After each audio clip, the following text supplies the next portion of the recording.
Welcome to my YouTube channel. This is Truth in Motion Studios, and I'm here today with David Tensen. Welcome, David. Thanks. Good to be with you, Christina.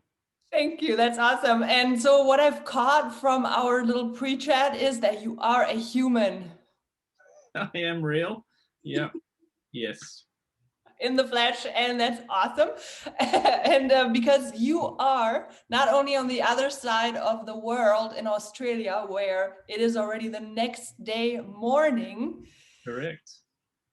and it's evening here for me. I have made it a habit to ask everyone I meet from Australia how many pet-sized spiders you have already dislocated from your home today. Oh, no, none today. No spiders today. But we have pest control people that come in and manage that for us. So they set boundaries. If it's any consolation, my wife and daughter went for a walk the other day and saw two snakes about 3 or 4 minutes down the road near some forestry that we walk in. So there's your snake story. Okay, what's worse, spiders or snakes? Yes, well, snakes. I have less time for snakes. Yeah, Okay. They're harder to get rid of, if I can put it softly. Yeah, okay. Well, there's another reason. I love the idea of Australia. I'd love to come visit, and then I can't. And so I'm telling myself those horror stories, and then I'm okay. But our beaches and our weather, like, I can't remember the last time I encountered a large spider here. Like a barking spider. Kind of yeah, it's a long time ago, especially in suburbia, All right. Yeah. Yeah, okay. So if anyone from Australia wants to invite me, I might get persuaded. I could be making the trip at some point. Okay, well, so let me attempt to introduce you to people who might not know you. You are, first of all, I know you as a poet.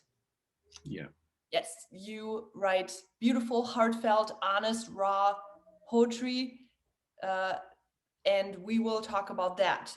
You are also, from your background, a therapist, and you do consulting, and you are a workplace pastor, which is a chaplain. Correct. Yeah. Okay, so you are working with people of faith, but you yourself are not holding any official position right now as a pastor or anything like that. Correct. Yeah. Okay, and I heard from you first because of Paul Young. When we talked last year in May, he mentioned you and your poetry and read something very, I think that speaks to many people's hearts about depression. That's when I knew I wanted to talk with you, and it has taken me this long to reach out, but so thank you for taking the time. And pleasure. What I'm hoping we can talk about is what your lens on spiritual abuse is, what you bring as a poet, what healing you have experienced and bring towards other people as well. And then also about the whole artistic side of it all, because what many people have experienced, including myself, is kind of a artistic killing. We were told that attempting to be artistic has to die. I was personally told I don't have the anointing to sing, so I wasn't allowed to anymore. And that resonates with people, as I have spoken on that in my channel, and people would say they have experienced similar things. So I hope that we can, that you can share some wisdom that allows people to pick up where they left off before they got disheartened. So why don't we begin with your own personal connection to spiritual abuse, and I'll let you start where you would like to. Sure. Good question. Thanks for the intro. So if I do a quick kind of timeline, it will probably make sense with where I am today. It was in the mid-90s that a friend at school and a few friends went to a youth group, and that was the days when it was end times, like, I don't know if you're part of the end time stuff, Sure, sure. People that are younger listening may not know, but there was a time when we thought Jesus was coming back tomorrow, and the mark of the beast would come, and which would be some computer chip in your hand, and if you took it, Jesus would disown you, and you would go to hell. So that sounded bad, but I had started asking questions about eternity in my late teens anyway, and so ended up involved in coming along to this youth group, said the prayer, gave my heart to the Lord, and began to, learn about Jesus, and got involved quite quickly as well. I'm over responsible firstborn anyway, so if you have a license, you're responsible, you can read and write, you can be a youth leader. So I got involved in that, and then really got involved, spent many years involved in church roles and things from music to business and administration. At 28, my wife and I and my daughter, who's 16 now, went to Japan and did missions there. And this was all under a denomination which was the Assemblies of God, but became Australian Christian churches. So came back from there, got involved in quite a large church here in the place that I live now, on the Sunshine Coast in Australia. And ended up, the church had a leadership change. I ended up being the music director or music pastor, the guy in charge, and leading and singing 1,000 people in worship on Sunday. And then and in the meantime, we had our second child, and then we had our third child, and all the births of our children were traumatic. My dear wife started suffering with postnatal depression, and here I am on working full time, spending 10 or 15 hours a week volunteering at the church, giving my everything, and trying to make Sundays work.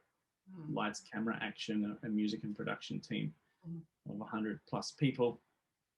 And I was just getting tired and wasn't fitting the mold or the image that they wanted. They wanted a vibrant, young, maybe a little more compliant leader to run the team, and not a tired father of three whose wife and children are at home that morning. And so I was laid off on that position, very wounded. The dynamics around that I'll go into a little bit if you like, but in a way, as often happens in organizations of all types. So I have a degree in organizational leadership, and what I have discovered is things that happen in church happen in workplaces all the time. Like you'll hear such and such was stepped down to spend more time with his family.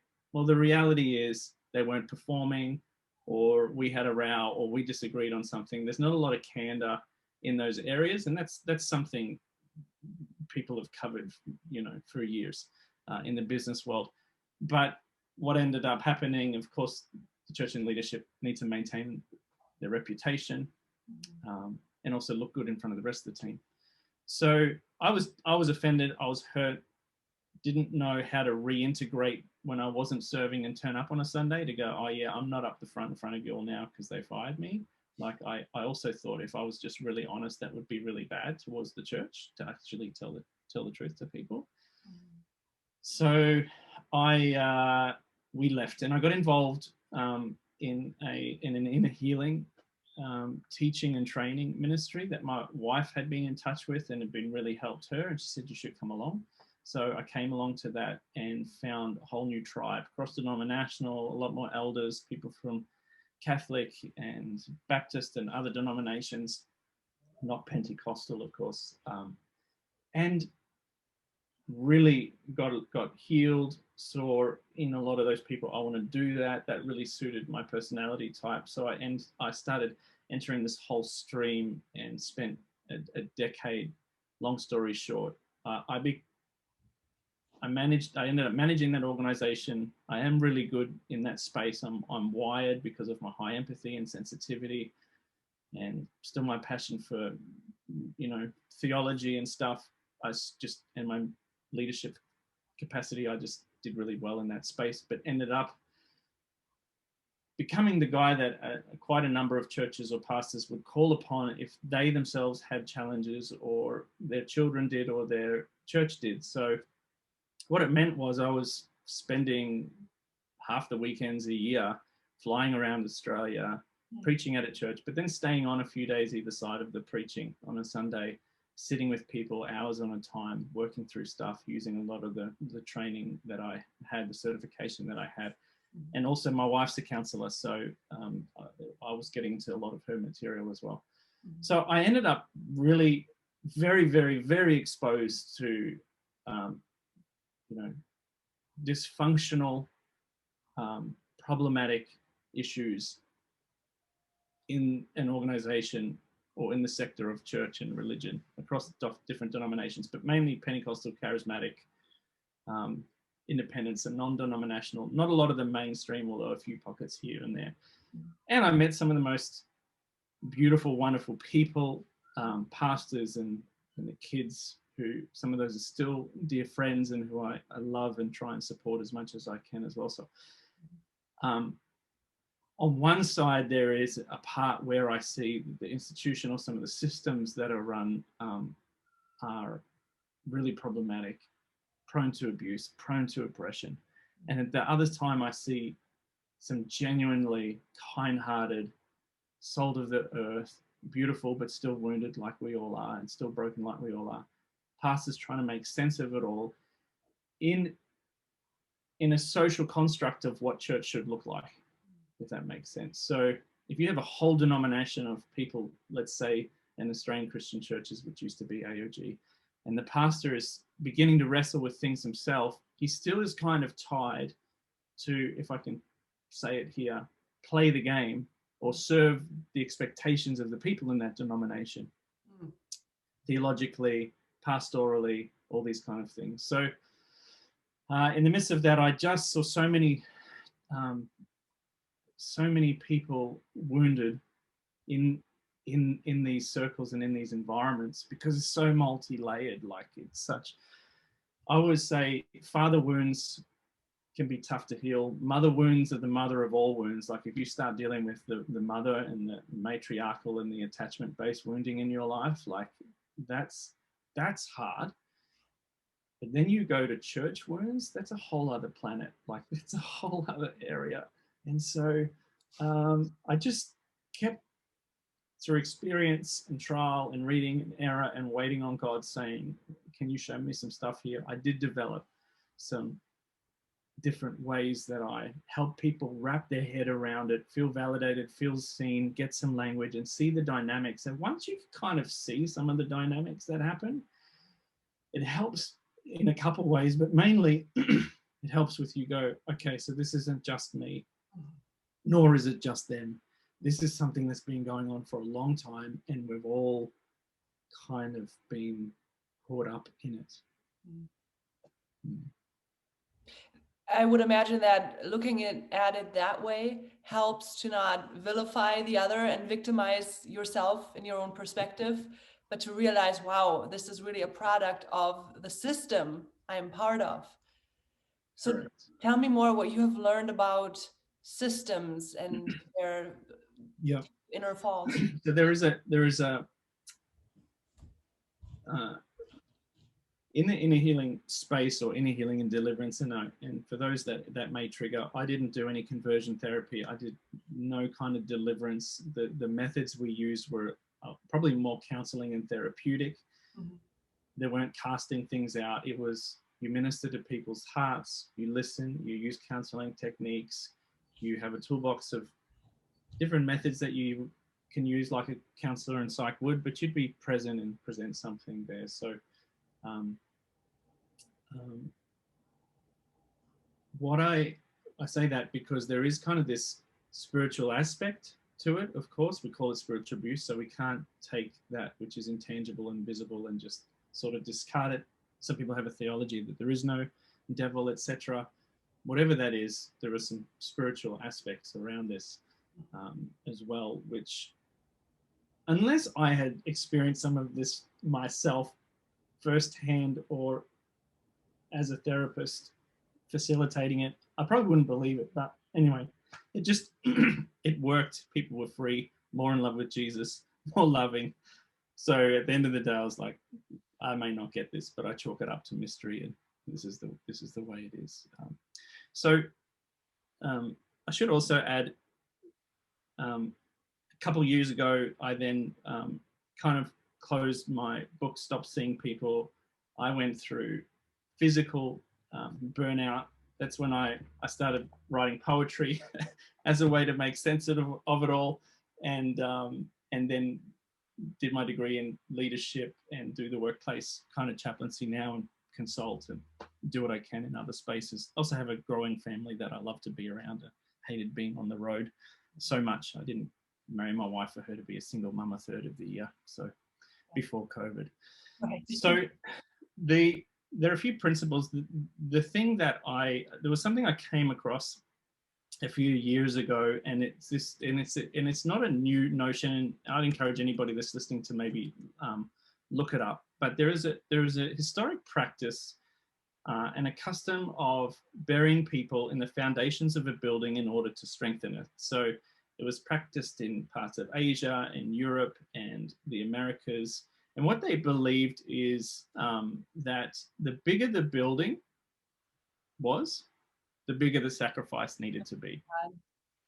Right. So human sacrifice, you're saying? Human sacrifice, yeah. Humans, animals, everything. So the sacrifice ranged from small animals to hundreds of people. Like there is an example of a crown prince of Tsai in China. He sacrificed all these people to strengthen a dam. Okay, other corpses have been found in the hundreds in foundations of palace ruins, mega structures. It's believed that around 2,000 infants were sold to Russia as human sacrifices so that the Siberian Railway could be completed. Oh my God. What else was there? People were just purchased like slaves. I mean, you got to think slavery in a way. You have to think about slavery, but instant kind of death in roadbeds, in buildings, and in churches. So you really have this idea of foundational sacrifice, which is just there's evidence of it in scripture. I think that I'll tell you, it's in 1 Chronicles 24. You can read about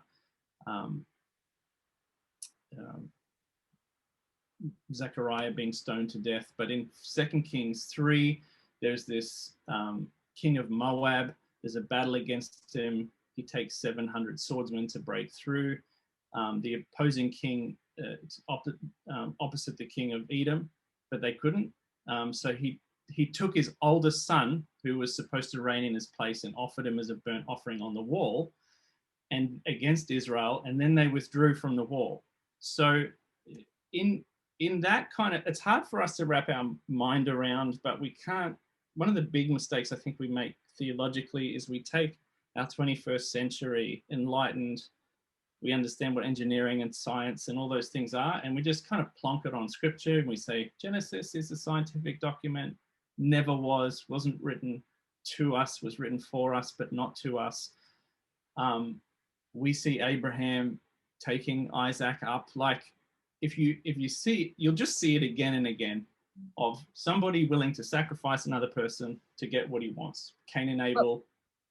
Cain and Abel, for sure. And the story with the Israelites being almost allowed to leave Egypt. Now, in the story, the way it's told, it sounds like God is the destroyer, is going through the land and looking for firstborns to kill. Yeah. My theory is that we know what bloodlust is, that comes over a mob, that whatever the Pharaoh was doing at the time, and he was a god to them, he instituted some kind of child sacrifice that he himself partook in, because he woke up the next day and his firstborn was dead too. And that the Israelites, that the protection was that they were told, whatever bloodlust comes over you, put it on the lamb, put it on the doorpost, stay inside. That's, you guys are taken care of that way. So to me, it makes more historical sense to think of it that way, that the Israelites had no idea that maybe this pagan slaughter fest was going on outside to essentially get the gods to not take their slaves away from them.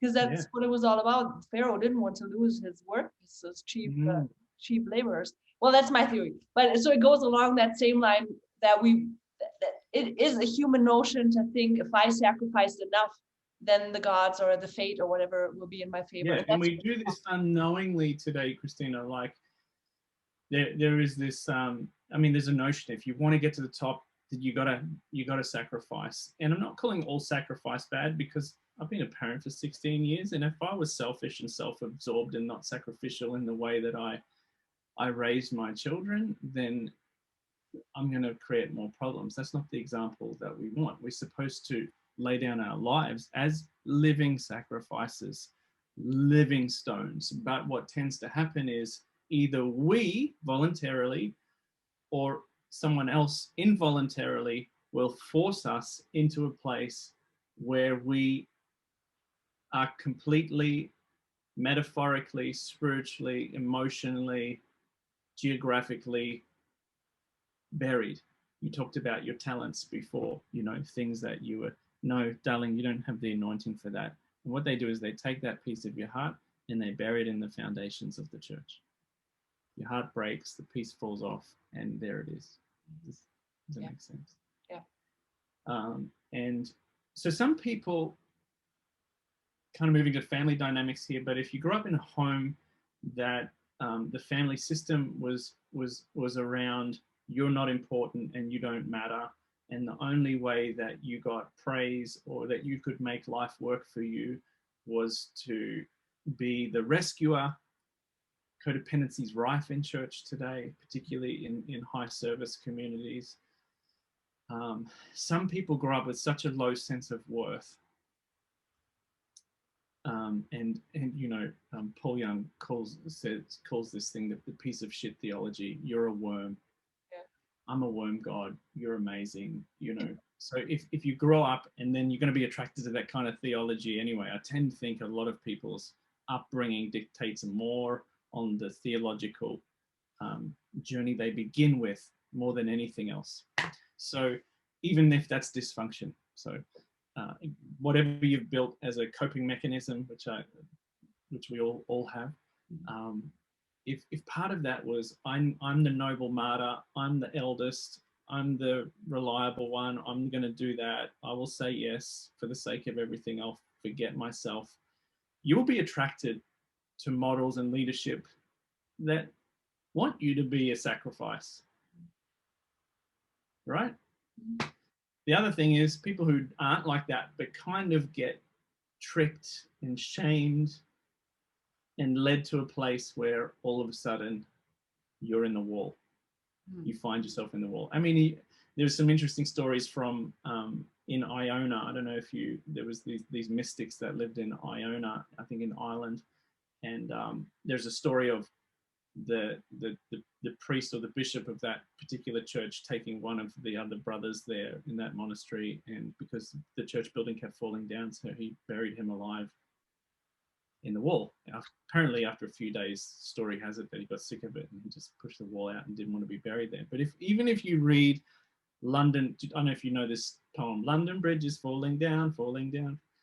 If you read all the verses, go to Wikipedia and do that, you'll see, I don't know if you know they have that, they catch people at the end, and there's a verse that talks about putting them in the wall of London Bridge to keep it up. So this is an old thing, but it's just been reborn and it looks like something else. The foundational sacrifice looks like something else today, and you can see it everywhere. Some people may have accused Amazon today of people passing out and dying in their factories and people just walk over them. That, Jeff Bezos, somebody might say, is, build a culture that disregards humans and the care for others. So it's everywhere. You look behind the selling of the souls and bodies of men, that's our economy, that's how the world works. That's how we do it. Yeah. And today in our neoliberal capitalist economy, which dictates that success looks like a particular thing, bigger church, more wealth, nicer cars. All that is a capital. It's not a kingdom mentality. It's a liberal capitalist society. Again, that drives and dictates people, particularly in young denominations like the ones I've talked about and that I was part of, because they're still trying to prove themselves. Yeah. So Pentecostalism is only 110 or 120 years old. Right. Let's be honest, like as a movement. You're right. What comes to mind is Brian Zahn. When I talked with him, he was like, yeah, so all these people whose theology started 10 minutes ago, and they're like, oh, the heck with all the tradition and the patriarchs and the old writings and whatnot. So it's really you cutting yourself off of wisdom, of the wealth of experience, of what works, what doesn't work, questions that have already been potentially answered. At least you could expose yourself to other people's ideas. Yeah. Also, when people come to my channel and they're not at a place yet of questioning their Calvinism, they leave me a comment saying, come back to mainstream evangelicalism. And yeah, it's like, okay, I feel like I don't want to. That's your answer, right? I don't want to. Thank you. I've been there, done that. It doesn't work for me. Yeah, exactly. But so everybody's rich. So what I tend to do is the thing that helped me. I don't know where I got it from, so I can't say where I got it from. But I just began to have a quick look at how old some denominations are. Catholic, of course, old. Church of England, Anglican, Baptist, Lutheran, 500 years old, Baptist about 300 years old. And I thought, okay, what if you take every 100 years of a church's identity and make it 10 years in the life of a human development. So if you take those 100-year stages and you do the maths, reduce it by 10, make it 10 years of a person's life, it kind of made sense because I have a 12-year-old and what he's busy doing is developing his identity by telling you what he's not. I'm not like that. I'm not like that. They want to do amazing things. Mum and dad don't know anything. The old people don't know anything. You guys are cringe, all that stuff. For me, to be honest, that's Pentecostalism today. It's kind of like the teenager. They're still trying to work out what he's like. The Baptist is kind of like that 30-year-old. Lutheran is kind of like that 50-year-old. By that age, you kind of know who you are and you're not in most cases if you've done the work. You've been through midlife, you realize you're not all that crash hot. You know who you are, you know what you do, you know what your strengths and weaknesses are. You manage those. Catholics and others, they're like the wise old 80-year-old people like, hey, if you don't like me because you think I smell like mothballs, I don't care, go somewhere else. Like they're very comfortable in themselves. So they don't really have a lot to prove. So that's how I kind of make sense of that. Anyway, the tombs thing was this whole idea of sacrifice, and Jesus picks these in Luke 11. You see that he goes to the Pharisees, the lawyer, and he says, woe to you because you give people burdens that are too heavy to bear. You don't touch the burdens with one finger. Woe to you because you build the tombs of the prophets who your fathers killed, and you're a witness and you consent to the deeds of the fathers because you build these tombs. And so he calls them out on their sacrificial system and says, here you are trying to build a church based on this almost colonized sacrificial system that I think Jesus intended to put an end to, to be honest. So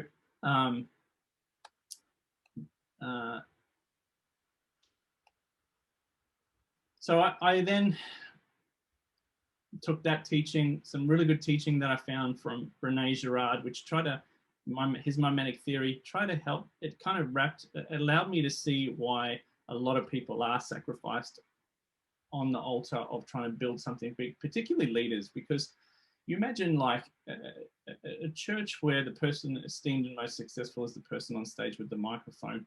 When you're in a youth group, there's always a few vying for particular positions anyway. And they may feel threatened or whatever the case is, but they're willing to lay somebody else and sacrifice someone else on the altar of their own success. So I kind of saw that and realized I'd been part of that system, that there were people that I'd sacrificed as well in my few years of leadership as well. But I really believe Jesus came to end that. But it's going to be kind of a big journey, and I'm not, again, because my heart is for healthy churches, healthy people, healthy leaders. I know a lot of pastors that have seen this and realize it and are making some really radical changes in their communities, and some who feel their hands are tied because they have skin in the game. Like next month, I'm about to do this giant masterclass for one of Australia's leading Christian counselling association on the complexities of what it's like to be a pastor. They are under a lot. So I'm more likely to go, okay, let's all look at this systemic problem, realize that. Because here's the thing is, I've seen pastors sacrificed by their board on the altar of, you know what, we need a younger pastor who's going to reach the families in the community. And they'll sacrifice a pastor on the altar. So it's not just pastors and leaders. It can be boards, it can be systems, it can be anything. Does that make sense? Oh, totally. Yeah. It reminds me of the song by Arcade Fire. Working for the church while your family dies. That's my beautiful singing voice right here. No, it's trying to make the song, the voice of the Arcade Fire singer. Do you know Arcade Fire? No. Arcade Fire from Canada? Okay. Yeah, No. you're from Australia. Okay. So Arcade No, Fire. we do get your music. I just not heard of them. Okay. Well, they must have some kind of a background. They are super cool synth electro pop, but they have a lot of very deep philosophical music. And this one song, is that what it's called? Soldier's Song is what it's called. And that is what it's all about. Yeah. Kids at home go hungry, but fathers at church. Who cares about the broken bones? Who's gonna wind up the broken? I mean, right now, I think one of the top albums on the iTunes Christian Arts album is by a lesbian woman by the name of, or identifies as lesbian, not 100% sure, goes by the name of Semla. And she was a pastor's kid, and it's raw and it's honest, and it's like she just talks about growing up and how dysfunctional and toxic and problematic everything is around, and the role religious shame plays, and a lot of her focus is on the sexuality piece as well. I mean, it's moving, you know. My heart goes out to her, and I've been there and I've seen it, and I've cried with those people who have been sacrificed and misunderstood and misrepresented, and unheard and unseen in those circles, do you know? So I kind of encourage people that, okay, if you're in that position, two things. Physically you're here, so you haven't physically been buried, but your heart may have been broken and then buried in the foundation of the church. And you have to realize, did I actually go willingly, voluntarily? Because if it is, I need to make some changes and start to forgive and reconcile with part of me, and go back and see where this idea of the only way the world works is without me in it kind of idea, you know, that I get to disappear. And your family and your loved ones and people miss out because they're not getting the truth of Christ in you, the whole of who you are. Others may have felt they've been abused and sucked in and involuntary being buried and used and abused in situations, you know, by leaders and by systems that. Yeah, let me say this in my own words again, so that people, I hope, really get this. So the ministry wouldn't work unless you allow that part of you, your heart, to die in the foundation of the church. So in other words, if you were to say, no, I'm not going to die, that's not going to go, the ministry couldn't work. It couldn't be what it is, because if you were the one saying no, but you know, if I had made a fuss and I said, no, I'm going to sing, or other people like, no, you're going to come to my birthday party, daddy, you're not going to go to the wedding or whatever, then it wouldn't have worked, is what you're saying. So what you're saying is rather that people are not supposed to go back literally, but go back to the idea that whatever it felt like. Go back. I mean that from a therapeutic perspective. That's a good point. I should clarify that. Go do the inner work and go back on your timeline and start to look at what it was. Begin to go, what role did I play? You know, when we're first often wounded, and then we're given some space to talk about it, we usually don't start with responsibility. We start with our rights. My right to humanity, my right to not be abused, and that's good. But eventually you need to move to a sense of responsibility. You know, and the challenge is even in our Christian language today, it's very independent. Even instead of corporate, you know, I mean, Jesus enters into the corporate nature of who we are, you know, in the Lord's Prayer. Forgive us our trespasses as we, you know, he who is supposed to be without sin includes himself in that. So we have to go like anything that's relational. What part did I play? Was I complicit? Did I agree to it? Did I do it to others? And if so, what then in my background and my upbringing and my formation as a person attracted me to this system? Yeah. So in the denomination I was part of in the Australian Christian churches, there is a very high culture of service. You serve. And in order to, the quickest way to belong and get noticed is to volunteer and serve. That's just what that culture is. In the Salvation Army, it would be different. Yeah. In the Baptist church, it would be different. In the Catholic church, it may be different. Every denomination has their markers of spirituality and success and ways to belong and get involved. And you were often led to that. Quick side note here. If you grew up in a dysfunctional home, maybe that was ruled by alcoholism. Usually in alcoholic homes, there's a few rules. But they're unspoken, but you know what they are. It's either don't speak, so don't talk about it. Don't think, hey dad, I've been thinking. No, you're not allowed to think, because if as soon as you do, you're scapegoated and it's your problem. And don't feel, don't get too upset. Stop crying, you little asshole. You know, those things lead it. And then we learn, okay, I won't feel. All of a sudden you come to church and it's a vibrant, Pentecostal, charismatic, I can finally feel, you know, I can feel the presence of God. I can raise my hands in worship. I can be free. And that for you is a salvation, because you grew up in a home where if I danced, I was smacked across the room or called a little tart. Yeah. Now I can. God is amazing, and this is the best church on earth. Why aren't you all here? Do you know? But in family systems as well, part of it is I just want to help, or you learn the only way to survive and belong. For example, something in my life, the most time I spent with my dad was when I worked with my dad on the weekends. Okay, so that's part of my system. The way to get involved, to feel valuable, is to serve, is to work with these people.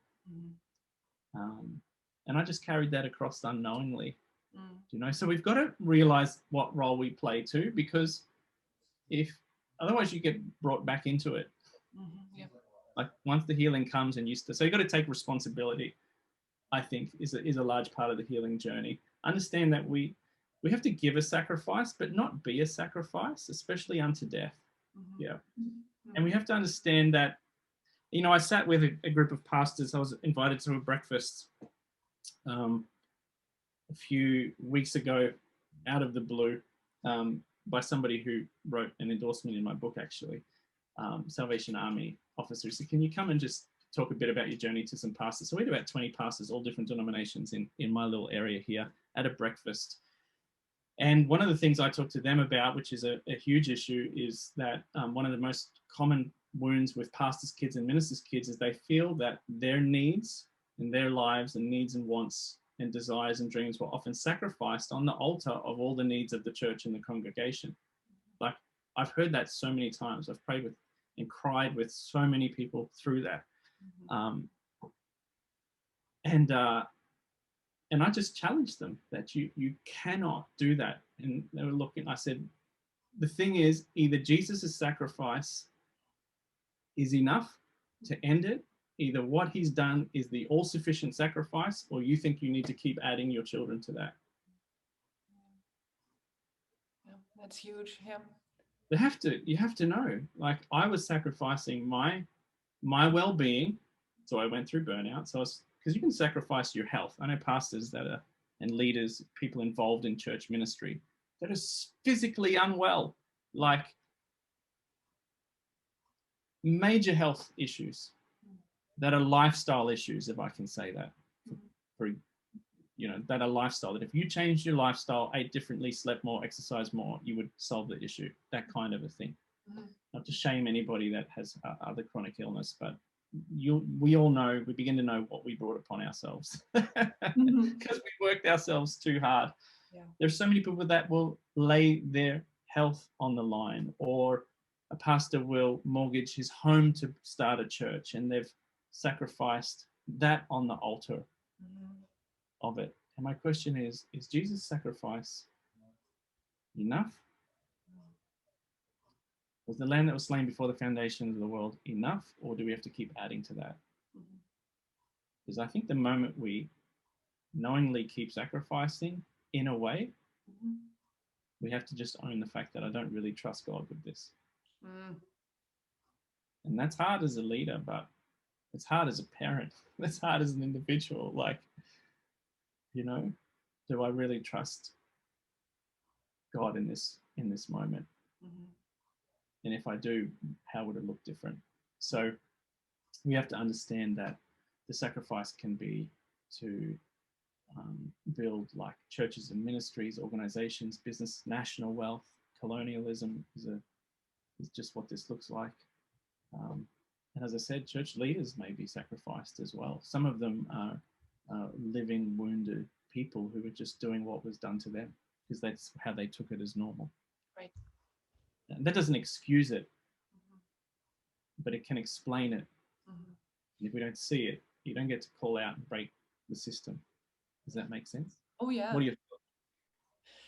I'm thinking of my former cult leader, and then the second in command. The first in the hierarchy chain was himself trained in YWAM in Germany, which is what in the aftermath sparked my interest in looking into YWAM a bit. And I discovered that a lot of people claim that they have been abused in YWAM. And ever since I've talked to a lot of people, and I'm not going after YWAM. The point is that I like to, at least like you're saying, bring up those points. Are we sacrificing people here and calling that discipleship? Do we call that sanctification? Well, if it's a good thing, we should have good fruit, right? And if the fruit is bad, maybe something's not right here. Also, I don't know the combination or the constellation that led to this man who I worshiped for 3 years to be such a narcissistic psychopath, but that was his lingo. Obedience to him is obedience to God. Everything you don't agree to do is, well, the flesh, you're not dead. God can't bless you because you're not giving it up so that he can give it back to you if he wants to have it back. So that was his spiel.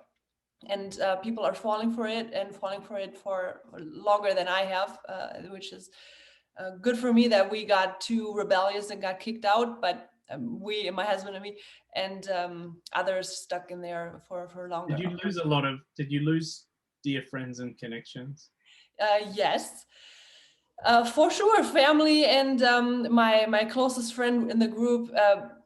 But do you see that little heart there in my picture?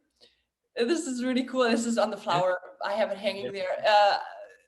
2019, I was at a women's church Christmas thing in December, and they gave us these little things to fill out and maybe write a word on or something. And the word that came to me was the German word for reconciliation. So that's what I wrote on there. So within a month, I get an Can I hear what the word is? I just like hearing the complexity. Yes, Versöhnung. For your son too. Versöhnung. It's not as long as. Right, you would like to, right. We have to, it was so long that I had to realize it's a little the heart was a little, it got scrunched.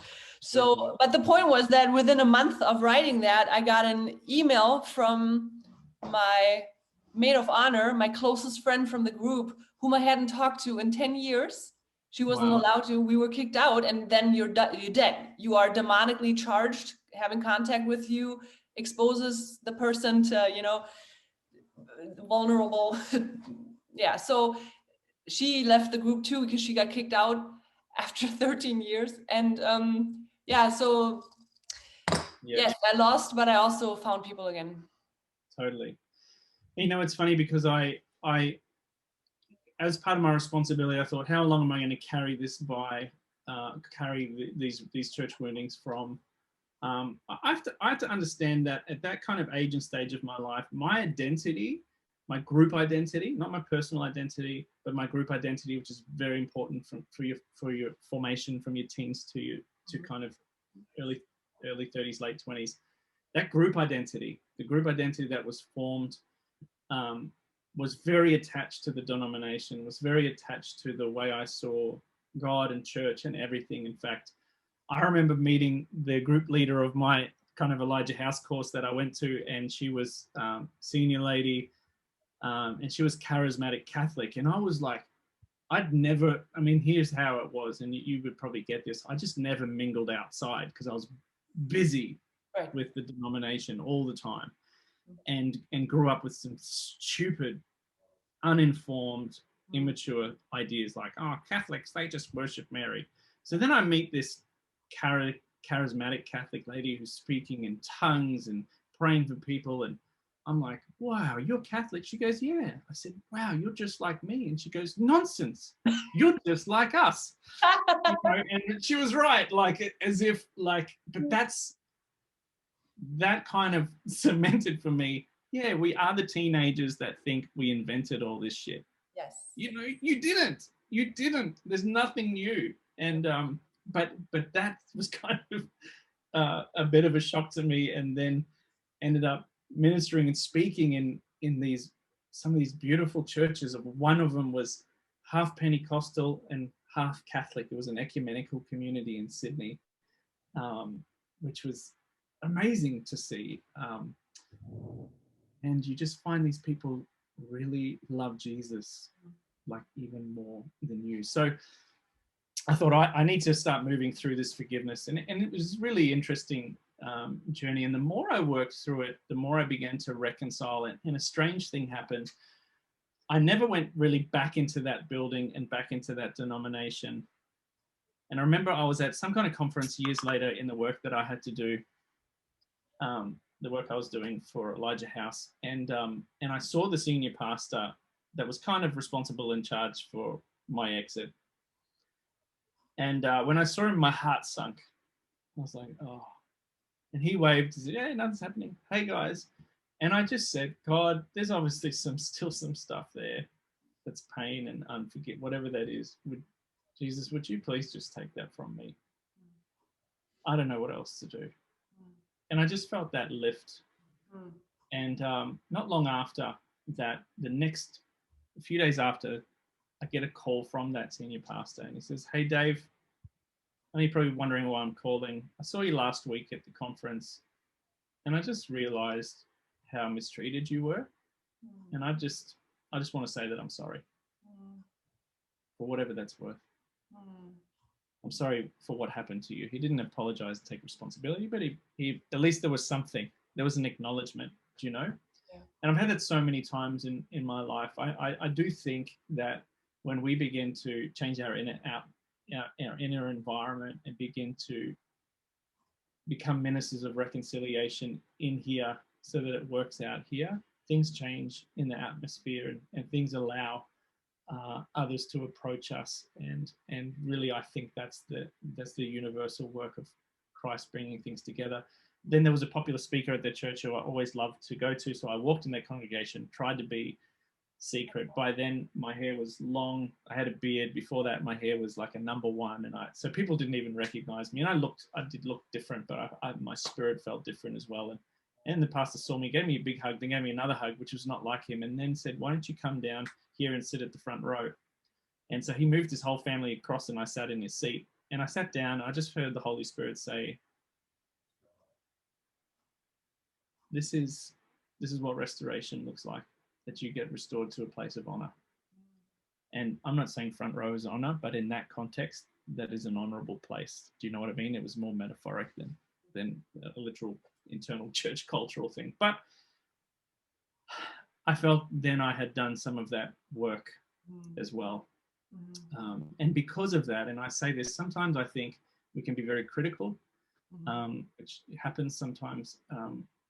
Part of our journey is very public, but I just kind of had this sense that I've done enough work that I've sat under that refining fire of God, for the last 8 or 9 years, long enough that I'm happy to bring it to a group of pastors at breakfast and say, "Hey, this is uncool. I totally love you guys. No animosity towards you, but this thing, this spirit, this sacrificial thing, that has to stop. Like, that's just not on." And they know my heart. I get 10 emails and invitations afterwards, and because they just know my heart, because they all know deep down too, as much as we do, the church doesn't look how it should look. Things are not right. Things are not right. Do you mean? Right. So, yeah. I think that's powerful, foundational sacrifice. So it's a actual thing that happened, and we're kind of using it as a metaphor, but because we're not talking about literal human sacrifice, we're talking about using body and souls of men to make our thing work in the name of the Lord. By that, we're adding to the sacrifice, believing actually that it wasn't enough, rather than believing in freedom, in free will, in people saying, "I'd like to, and I have to say no right now." And taking yes, taking no. Yes, of course, exactly. It's a sign of a healthy environment that you can say yes and you can say no, and it's just fine. Yeah, exactly. And some of us have poor boundaries. Some of us, crap ourselves when we have to say no. Or when somebody of authority says, "Can you do this?" Something in you goes, "Oh, of course. I mean, you asked me to do it." Some of us are really terrible with our boundaries. I had to learn that as well. I had to get really good at letting people down. And some of the poems in here kind of, in the book, in my last book, talk about that, because it's hard to recover from codependency, from rescuing, from being the person that thinks you have to keep the world together. Because otherwise it'll be hard for that person to do it without me. And there's a time and a place for that. So you're exactly right. And so when I would pray with people or kind of talk about some of the journey forward, I would say, here are some steps. First of all, if you realize that you really did play a major role and you were the person that couldn't say no, and the reason that really you have come to the place you have of burnout or feeling used and abused comes partly, not in whole, because it takes two to tango, but part of the dance was you kept leading that dance and you voluntarily sent yourself there. Part of that prayer is forgiving your old self, that the person you were then. Part of what I did a number of times was said, "Lord, I guess I didn't trust you or know any better. So in a way, I'm pleading ignorance and naivety, because you know my past. But I want to do a Garden of Gethsemane kind of prayer where I enter into it and say, Lord, I don't just want remorse. I want repentance and restitution, and say, I want things to be different." So I remember at one church, I preached on it. This was a church brave enough to let me talk on it, and on mass. And I said, "Why don't we take the emblems now? Why don't we do communion?" And the prayer was, "Lord, I'm going to exchange my sacrifice for yours, because you were enough, and I'm sorry that I thought that I was bigger and better and more powerful than you, and that you needed me unto death like this." And I'm not talking about martyrdom. You know what I'm talking about. And and I'm sorry. And would you reach back through time and space and take all those parts of my broken heart that are buried in the foundations of those churches and restore them to me? Mm. Because that's the heart that you gave me. And I'm afraid that they were buried and left. Even though I thought I was doing the right thing, that's where they are, Lord. They're in the foundations of the churches. And I want to love you with my whole heart. And I am part of the church. I am part of your body. Even though I'm frustrated and with that, you've called me to be part of your body. I am in your body like you're in mine. This is part of the incarnation. Mm-hmm. And so would you restore to me what is mine? And for a while, I remember I went through one season too where I'd given of myself so much to rescue and help other pastors. I just had this mantra, this chant, I want my stuff back. I want my armor back. I want my heart back. I want what I gave away and sacrificed. And you know what? I think that just started a really important journey. I'm not going to say everyone's healed overnight, but seeing that and praying that and realizing that, it also involved for those that were really, the other part of it was forgiving those that buried you. Whether they knew what they were doing or not, it doesn't matter. That I'm just going to work with Jesus eventually, slowly, incrementally, to forgive them, and release them. Not make excuses, call it for what it is: abuse, shit, oppression, manipulation, cultish activity. All that said, I don't want to carry this as fuel. I want to be fueled by your love, by compassion, by the fruits of the Spirit. I want to be compelled by that. I mean, look, that's how I kind of started that journey, and start that journey with other people as well. Yeah, that's very beautiful. Yeah. For me, when I came to the place where I could say, like Joseph said to his brothers, what you intended for bad, God used for good, kind of a thing. That was a step for me in the right direction. Right. Yeah. I've moved now in my understanding of forgiveness to, like, if Paul was onto something there, talking about love, being kind and not keeping a record of evil, you wonder, how can love forgive if it doesn't even know you did anything wrong? And it feels like we're talking about the sun. So that for the sun, there is no sunset or dawn or whatever, sunrise, sunset. There is no such thing if you are the sun. That's a planet observation. From a planet, we're looking and, the sun goes, it comes, sunrise, sunset. And I feel like it's kind of what we're talking about with forgiveness. We need that. We need to set our clocks to the sun, to it's coming and going, but like forgiveness, that we need it, we ask for it, we give it. But God, in the picture being the sun, he is love, and love doesn't keep record of evil. It's like, you did what? But still knowing everything, and that's such a mystery. Yeah, not counting our trespasses against us. Yeah. So there they are, but I'm not holding that against you. Right. I think that's the lovely language, that God was in Christ reconciling the whole world to himself, not counting their trespasses against them. Like, hey, that church hurt me, it wounded me. But before, when we were chatting, I missed a call from one of the pastors of that denomination who I love dearly and as a friend and as a comrade, and we love each other. Do I attend the services he holds? No, because my life's complex. There are practical things around that, but it doesn't mean that I can't get to a place where I love and am reconciled. And I'm going to admit,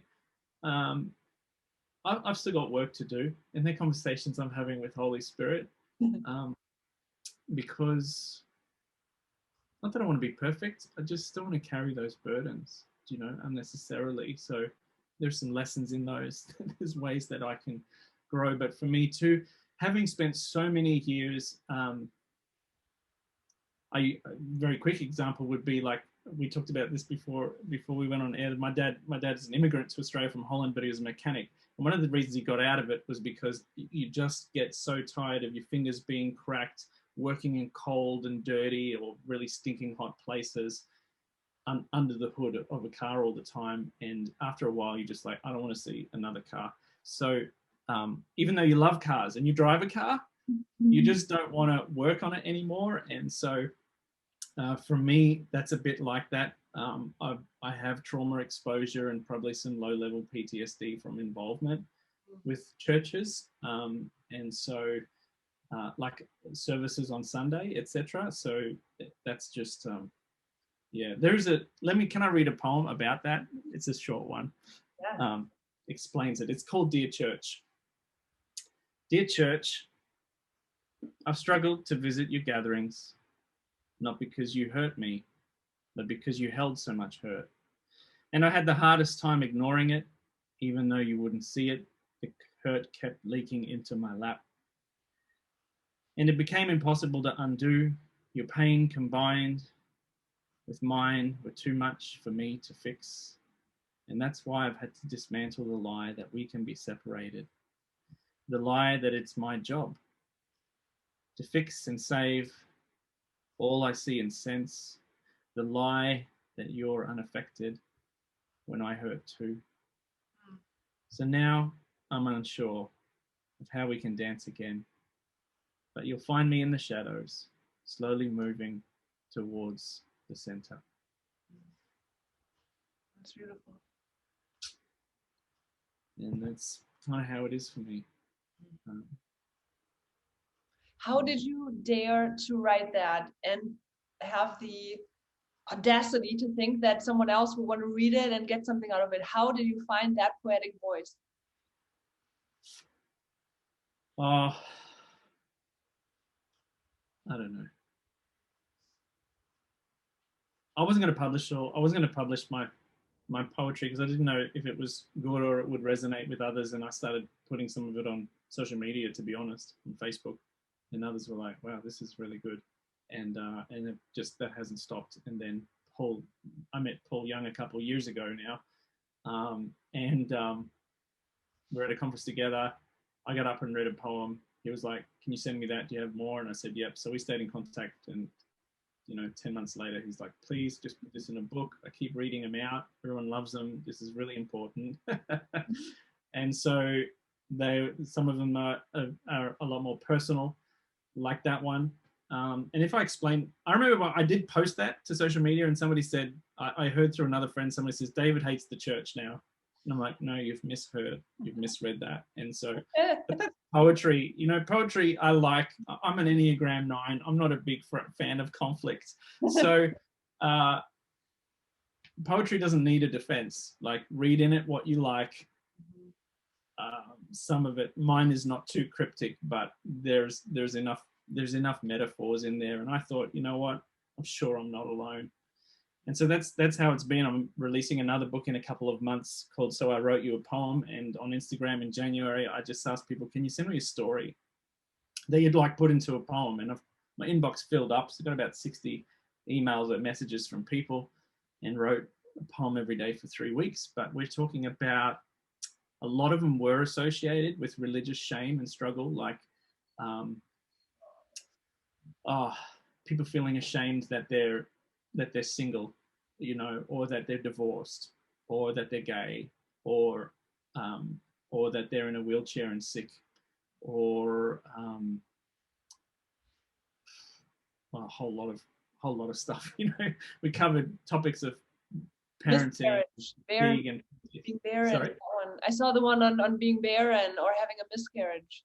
Yeah, miscarriages and being barren. Yeah, exactly. I wrote one on pastors, the pastor who nearly died of suicide. That's been a big topic and dear to my heart. I have some dear friends that have stood at the edge and felt the pressure of life and ministry and just trying to do what God has called them to do, And so what I figured out is, albeit slowly, is that we all have some real common stories. And poetry is one of those things that is the language of the heart, conveys pain so well. And therefore I'm not surprised that 27% of the canonized scriptures is poetry, that David managed to hold a space as a king and a poet, where that's where he poured out his heart. You know, he could say the sorry to Bathsheba and to the extended family and to the kingdom, but he writes a psalm instead. And over the centuries, people have read that because they've been like him. Yeah. What you want, Lord, is a contrite heart. What you want is for me to stay in relationship for you, but I've screwed up monumentally. Do you know? Those kind of things. So I figure I'll just put it in there. We'll see what happens. And surprisingly, for me, the book's done really well. A poetry book usually sells about 100 copies in its lifetime. I think we're up to about 1,600 copies since November. So and it keeps going. So it's resonated with some people, and I think that's important. I didn't realize Christina, how few poets write in this space, but I feel at this time in my life that I just want to lean into it. And I always write for me first, if I can say that. Like, you know, I do have academic degrees and honors degrees and research, but when it comes to this language of the heart, instead of sitting with one person in therapy, which is really important and was a major part of it, I can write poetry that brings healing and makes sense and validates and helps people be seen. That's all I want. I want people to feel seen and known and validated for where you are, whatever you're struggling with. So that's a beautiful path to be on. And that's another thing that we have in common. I haven't said all the time, bing, bing, we have that in common too. I have Catholics in my life too, Catholic women that made all the difference. Did you? Okay. My mother-in-law and her group of, by now it's a very, very small group, but these very faithful, wonderfully, unconditionally loving women are supportive of me, and it's just been very awesome. Never had anything so stable. I'm talking over a decade now, so that talks to me about something sturdy there. That I grew up Baptist, I didn't know that. You see a lot of turnover with people, but these people that I'm referring to, they have been Catholic all their lives, but they have made a lot of deep question changes, and we just have been on a path together that was very good for all of us. Yeah. But their understanding of covenant, or just staying together when it gets hard, not splitting up and starting your next new thing, that has really been a game changer for me. Yeah. And I wonder if that kind of, I mean, we know a lot of disgruntled, disenfranchised Catholics because not every parish is the same, but there is something in that space too that is beautiful and precious, and for some people a great sense of heritage and safety and things too, you know. Yeah, it's so real for them too. So why would we just throw it all out? Like I did the same thing that you were referring to, as an ignorant, bashful, arrogant Baptist kid. Yeah, those Catholics. So many people will go to hell. It's so sad. Yeah, that was what. Yeah. But so what I heard you say about artistry, about being a poet, about finding your voice and just writing for yourself, what has spoken to me especially is this, and you hear it all the time, but I feel like I heard it for the first time right now. Write for yourself. And in my case, it would be make music for myself, because I think where I fell off the wagon was that in my cult years, I wrote so many songs, more songs than ever. And they let me play for a while, but then the leader, the cult head, he wanted to be everything in the service. Okay.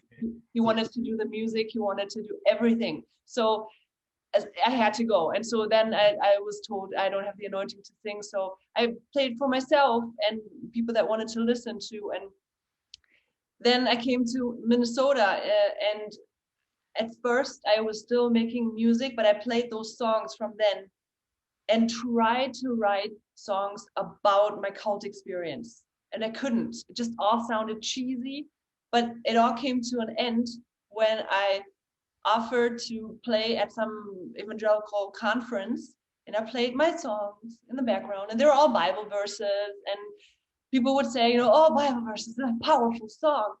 And then this woman came and she's like, do you know any worship songs like Majesty?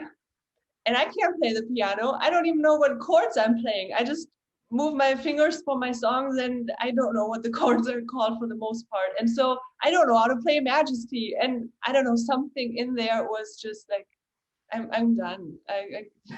Now I just do karaoke, and people freak out when I have my two go-to songs are the German versions of 99 Red Balloons and Aerosmith's Dream On.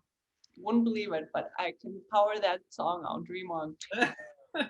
So my point is, I want to find my voice again so that I could even say that is good music that I would listen to. And it's not pleasing the Christian audience. It's not pleasing the old person in my cult. How do I do that? Yeah. Well, I think a question is who took it. You go back to the place you lost it, and there's when I say I have written most of these for myself, but sometimes some of the poems in this book are for other people. It's kind of half. The next book is mainly for others, but I'm using my empathy, my experience in that space. But I say that to say there was one morning early last year, or no, it was maybe the year before, and Paul Young sent me a text. He says, here's an idea for a poem. It's called Who Took Your Voice? And sometimes, as any artist or poet will tell you, the poets call it their muse, but it just comes to you like pretty quick. Yep. I had 3 poems in a matter of a couple hours called Who Took Your Voice? They're all in the book, all 3 of them are here, but let me read you number 2, piece 2, Who Took Your Voice? Who took your voice with all its tone and volume and beauty of pain and joy and expression of you? Who took your voice with all its color and silence and pauses of rhythm and pace and music of you? Who took your voice when you exhaled to show and tell of trauma and secrets and treatment of you? Did it remain inside? Was it muffled outside, dismissed, minimized? Was it met with contempt by those with too much to lose and too little to give? Come now, one word at a time.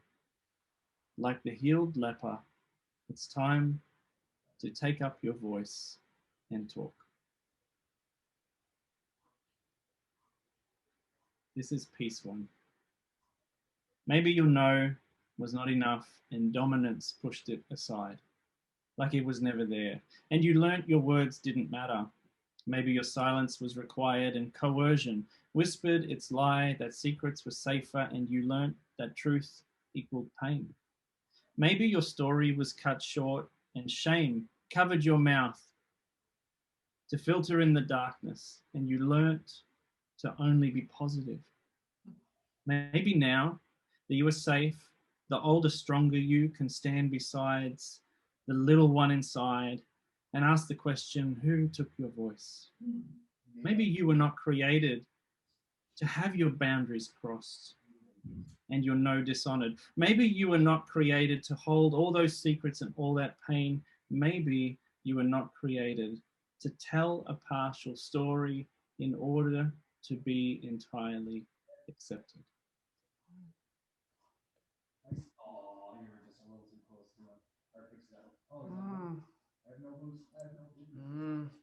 Selah. You don't have to respond. So I asked the question, who took your voice? Mm-hmm. Yeah. Go back to those places. Mm-hmm. Take Jesus with you. Mm-hmm. Have some discussion. Mm-hmm. Mm-hmm. Yeah. Sounds good. Yep. Mm. Wow. Thanks for having me. Thank you, David. Thank you for being on. It was a pleasure to get to know you better. That was really wonderful. Thanks. Anybody who wants to find my stuff, I've got a blog, davidtensen.com, on Instagram, Facebook, my books on Amazon. If you're watching in Australia, you can get it direct from me. Happy to help. Some of the teaching that I taught on is a teaching called Out of the Tombs. If people want to grab some of that in audio or video, something I shot about 5 years ago, that teaching is on my site in the store as well. So they can get some of those resources if that helps. Okay. All right. I'll add the links and all that so people can easily find you. Sounds good. All right. Well, thank you so much for sharing of yourself here today. You're welcome.